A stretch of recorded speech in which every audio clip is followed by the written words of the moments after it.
Okay, this next question comes from Kristine.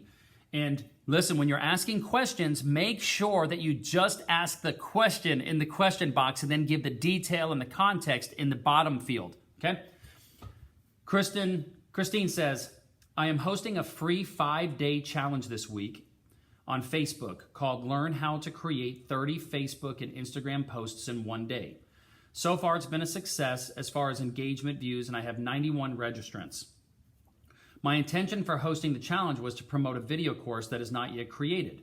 I planned on creating a landing page for people to opt in to pre-register for the course at a discount, and this would ensure that there was need/interest before I spend the time and energy into creating the program. I'm hoping the question is going to come soon. My question is, there it is. Do you recommend doing it the way I planned on with an opt-in page for people to pre-register, or do you believe I shouldn't promote something that's not created yet? And then her description of her business is she's a social media strategist and coach who helps entrepreneurs market and convert organically on Facebook and Instagram. This is my first time hosting a free challenge.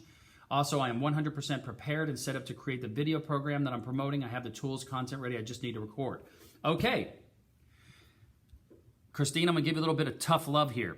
One of the things going on in the world right now is people are sick and tired of people saying that they can teach and coach them and they don't even know what they're doing. How are you going to teach and coach me how to do something that I don't see you doing yourself? Think about that, because this is a reality of what's going on as more people like you and me try to sell our knowledge to other people. Our business better fucking be amazing at it.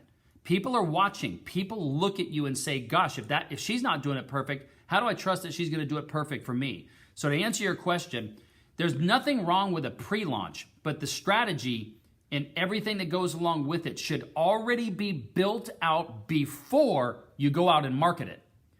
Whatever the process is, so the pre-launch strategy with the opt-in page, the landing page, any lead magnet you're going to do, any sales pages that talk about what the course is going to be, all of the pre-launch stuff should be done and in place, automated before you do any type of promotion.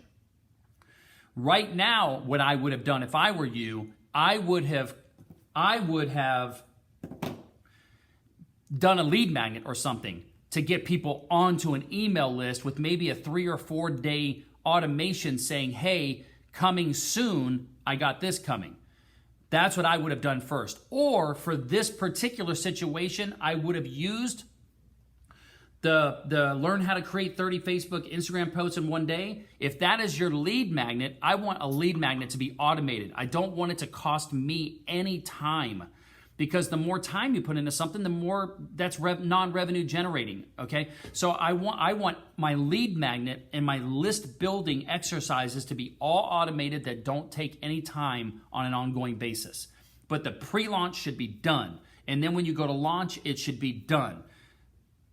What I would do in your situation right now with where you are, and I talked about this on a Facebook Messenger with you, I would pause.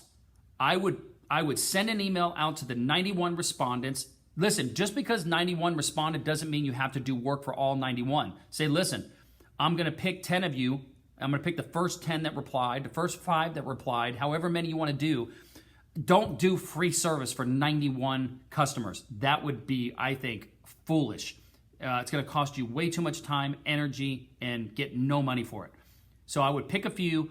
Tell them that your normal rate is $500. You're going to waive that fee. Remember, because if you do something for free, that's what they're going to value it at. You're giving them $500 worth of value. In exchange for that, you expect a written and a video testimonial that you can use on social media and on your sales pages. Every sales page that you see, if you're an expert, has testimonials, right? Use this time that you're providing complimentary services for somebody to get testimonials from them. Make that an agreement that they are going to do that.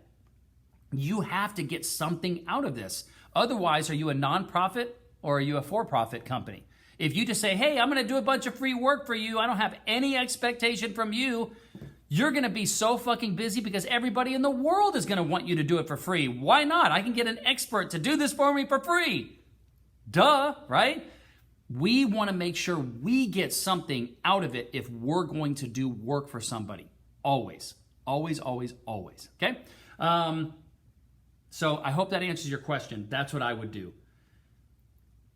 So you said, do you recommend doing it the way I planned? No. I recommend having a well thought out funnel of whatever you're going to do, a funnel. I recommend it all be laid out, automated, and in place before you start going to market it. You can market it in phases, but each phase should be completely set up and ready to go before you take it to the audience. Okay? Learning lesson. Next time, ask the question before you do it so we can give you this advice, you get it done. So right now, I would be scrambling every day. I'd be working 18 hours a day to get your video course done, to get all of this done so that you can start transacting and keeping the momentum of those 91 people. It's a great sign that you've got 91 people interested in getting free help. I'm interested to see how many are actually going to pay you out of that 91, because that's the number I want to know. And that's the number that you want to know, because that's going to reflect in your bank account.